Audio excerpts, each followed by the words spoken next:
I recently had the pleasure of taking part in a seminar led by Simeon Bannister. The big takeaway for me, how racism impacted public policy post-Civil War and how those policies are linked to many of the issues we're trying to tackle today. Bannister is now lending his expertise to Rochester's Black Agenda Group, or BAG, which is striving to make sure people of color are involved in decisions about the future of our area. Here's part of my interview with Bannister last night at Sidebar, a black-owned business in downtown Rochester. What propelled you to focus on the issues that the Black Agenda Group focuses on? I have a good fortune to work at the Community Foundation, and we produced a report called The Hard Facts. And we recently updated that report in August of this year. The Hard Facts demonstrates that when we look at the disparities that exist in this community, and that's across a number of different categories: infant mortality, home ownership, education, that we see racialized outcomes. And typically what we think of is those racialized outcomes as a problem that we need to solve.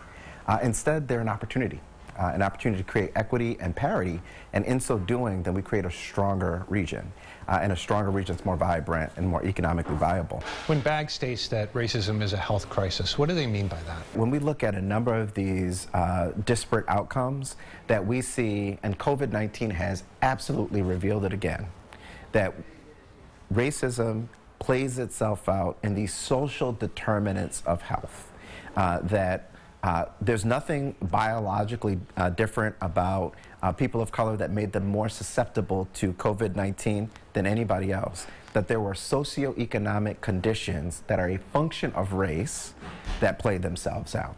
Who lives where? Who has access to personal protective equipment? Who has access to good health care? Those determinants are largely distributed by race. There's a motto that goes along with BAG. I don't know how to pronounce it, so I'll let you do the honors. The Nguzo Saba really offers us some key insights about approaches that we need to take.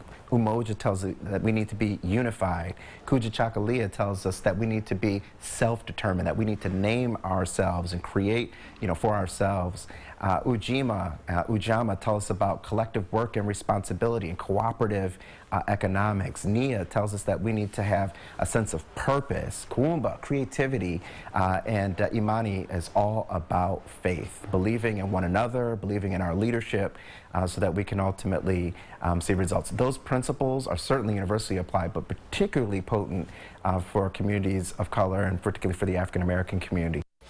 All right, total side note. Sidebar's food was wow, and they do deliver, something to consider.